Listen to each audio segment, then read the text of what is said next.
new business.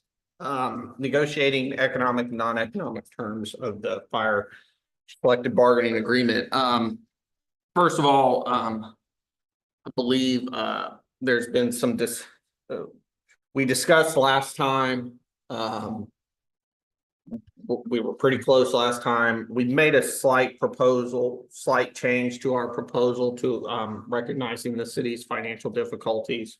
And so what I have right now is a tentative agreement term sheet that is not complete. So I just don't want anybody to, but what I'm going to go ahead and pass that out to y'all.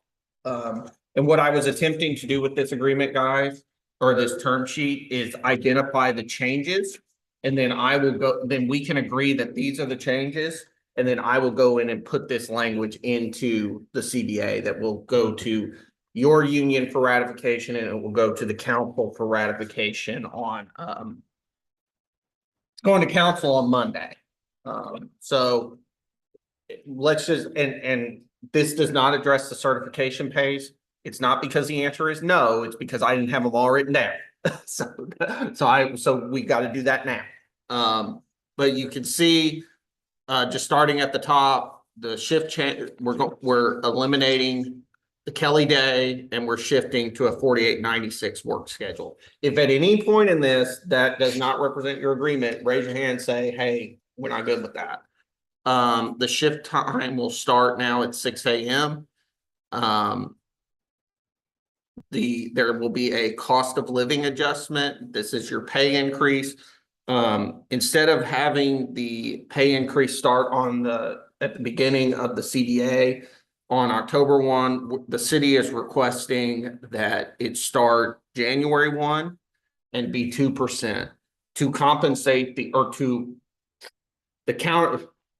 With the union giving that up, what the city is proposing is to do a 3% COLA then in each of the following years. So a 3% raise on October 1, 2026, and another 3% raise effective October 1st, 2027.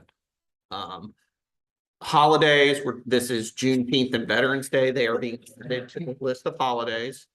And then we're also going to include an automatic inclusion clause of should the city, in the event the city awards additional holidays to civilian employees, those will be automatically included into the fire union's CBA without the necessity of reopening negotiations. The boot allowance will be is being raised to $200. The any unspent not claimed by the employees will be transferred to the department's quartermaster. So we'd have to add the actual date, March 1st. Okay. So any unspent boot allowance not claimed by March 1st? Yes. Okay. No problem. I think we originally first quarter. Okay. Yeah. Which is Okay. I think that was the original was first quarter. Yeah, because it should run from October 1st to March 1st for the boot allowance. So that's first half. First Okay. half. So yeah. So what I've done is it now reads any boot allowance funds not claimed by employees by March 1st of the applicable year shall be transferred to the department's quartermaster. Okay. Moving on, definition of employee is now amended to include the EMS captain and deputy fire marshal's position.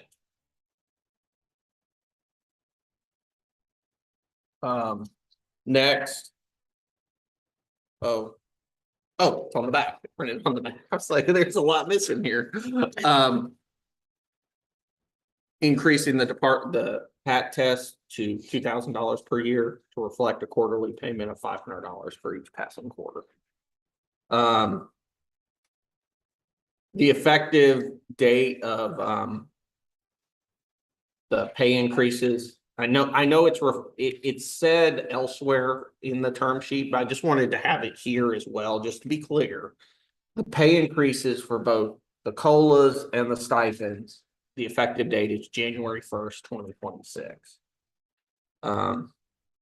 The fire marshal on-call pay employees assigned as the fire marshal who are designated on call during weekends shall receive 4 hours of pay at their regular rate. Should it be Primary on call, designated as, primary on call, as, because we usually have a backup. Yeah. In case of large scenes, that Oh. is not, so the primary on call is the one who if these guys call, they have to come. right, The secondary on call is for bigger scenes that may not show up at all. okay. Paramedic incentive pay is increased from $500 to $1,000.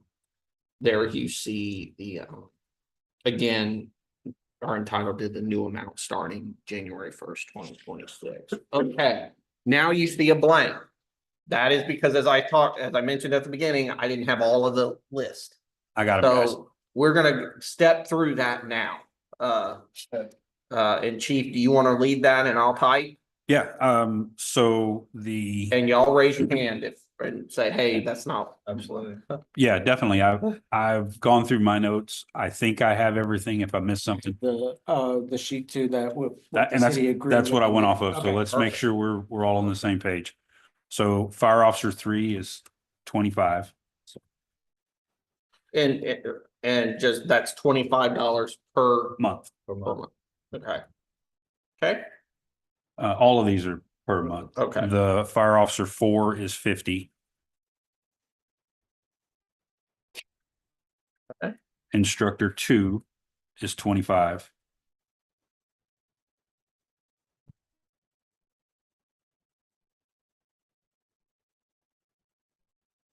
Instructor 3 is 50.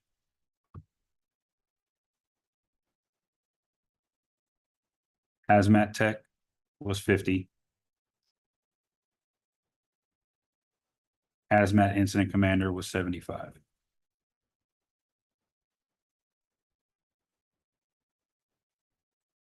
The residency pay went to 300 from 250.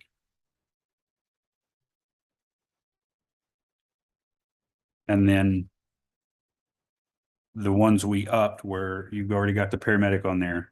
yes, They agreed to increase fire inspector to 100.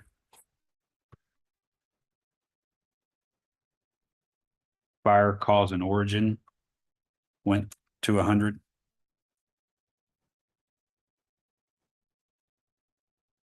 And then the arson investigator went to 150. Is that all of them, gentlemen? I believe that is it.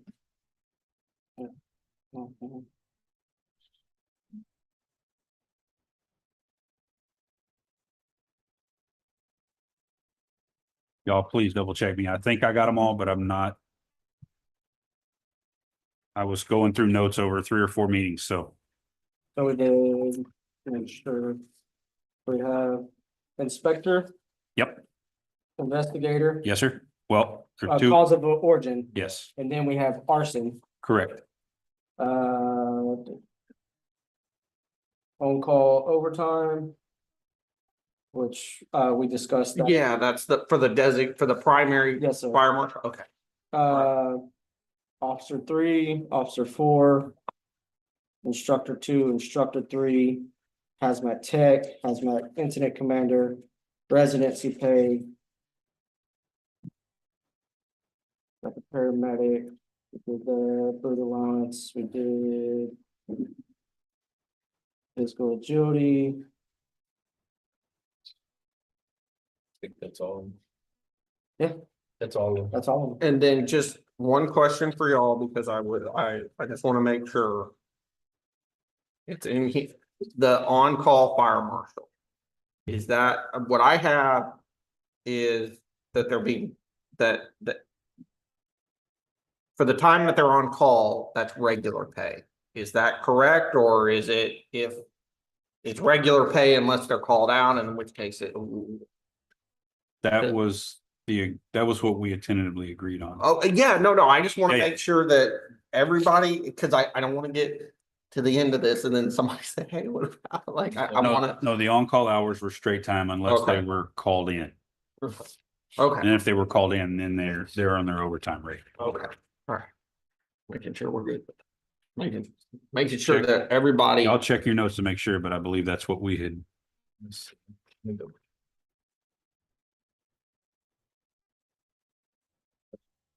yes, Then we start from 48.96. Is that gonna be October one still? That is October 1. yeah. No, Or Well, October it'll be 12th. effective, but the rotation will start October 12th. That's the day we figured out where it matches shifts in the area and would be most effective. Well, and that's why we did the 12th, because it coincides with a payroll cycle. We did think about that. I say we, the guys across the table did.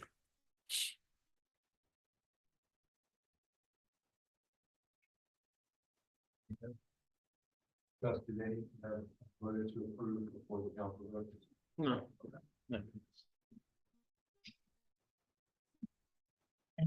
I just need to vote before October 1.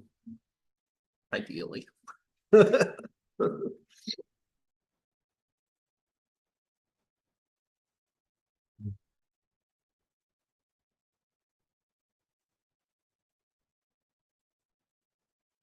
Overtime and- So, Yeah, what's that? so we gotta hear that there would be 4 hours of overtime. That's what the form. So, okay, all right, Well, that's what it says here in the new form. We're just trying to make sure I think it should have been the 4 hours of regular pay unless they're called in. I thought that's what we agreed upon. That's why I'm asking y'all to. No, so I believe it was 4 hours of overtime. But am I wrong? Stand by the usually regular time. I think what the chief was saying is if standby is regular, if you're called in, it's overtime. Yeah. Okay, would y'all like me to clear that up in the, Yeah. I can do that, absolutely.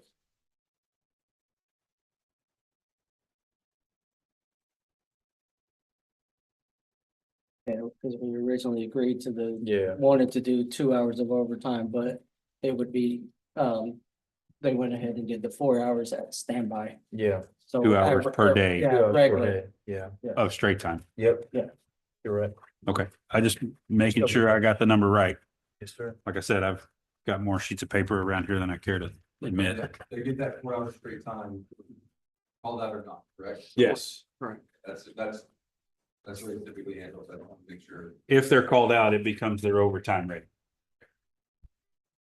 Yeah, so what I added is for the purposes of clarity, if the employee is called in, then it will be at the employee's overtime rate Yes, sir. for hours worked. All right, So we just got one question. Sure. That was- So I know we're pushing back any monetary stuff for January 1st and the union wanted to know. So as far as the incentive pay, would we get the incentive pay on beginning of January? Yeah. Or would we have to wait till February? It should be the beginning of January. Beginning of- what I think I know what y'all are asking, and the answer is yes to both. Okay, The incentive pay will begin on January 1st, okay. so you won't see it in your check until The first- the first check. February. yeah, check. the first check check of February. after January Okay. 1st, whenever I did. We can get the union an exact date. Yeah, I just don't know when y'all are paid. I don't know. What were you saying, chief? It's just like if you were to, Sign a payroll action form. well, like somebody gets their paramedic now. Payroll action form goes in, it goes in the first full 30 days after the payroll action form. So they would actually see their paramedic incentive November 1st. Make sense? Yeah. Because the contract says it has to be in effect for 30 days. Yeah. Gotcha. So we'll have all of the payroll action forms done effective January 1st.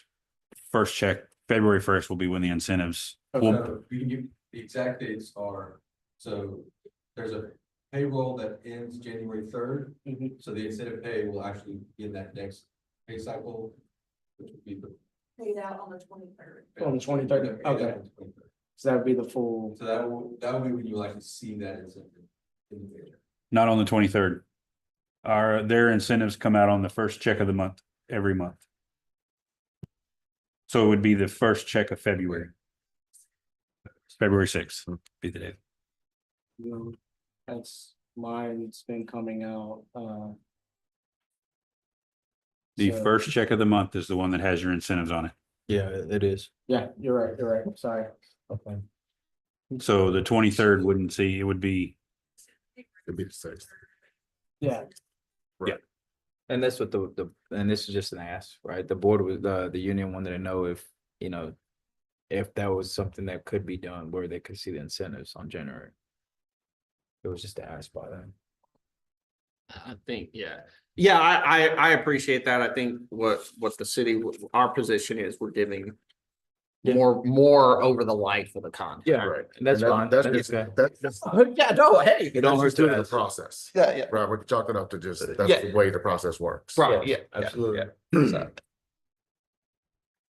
All right, so let's do this. I'm gonna send this document that I just updated to Michaela. She's gonna print out more copies and then we can sign it, if y'all are good with it. Yes, sir. All right? All day. Yeah, go ahead and pause it.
signature block, not for everybody. If you all want to sign below the local 3282 signature block, you're free to do that, but just Cody would sign as the president and just sign on the first line, write his title and then the date, and I'll sign on behalf of the city. So as the lead negotiator for both units. That's Oh. Oh, you want us to sign We're gonna sign all three. Oh, okay, got you. I'll take a copy. Y'all will take a copy and then we'll leave a copy with Michaela. Got you. Today is the 18th. 18th. For instance, I Yes, 9/18. gotta think for a minute. Time flies.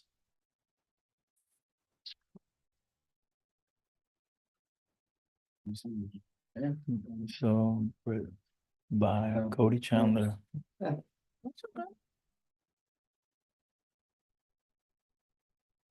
I brought fancy pens. Well, actually, this was given to me by President Chandler when I was president, and Okay. we used it during the first negotiations we did.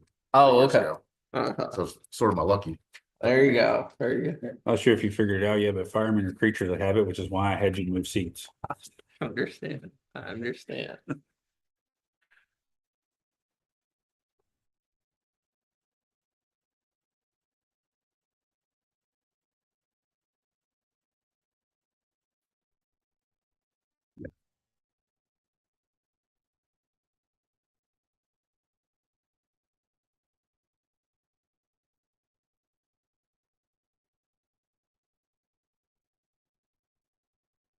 We don't need a date for a future meeting.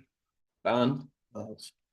So with that, we're adjourned at 9:35. So much.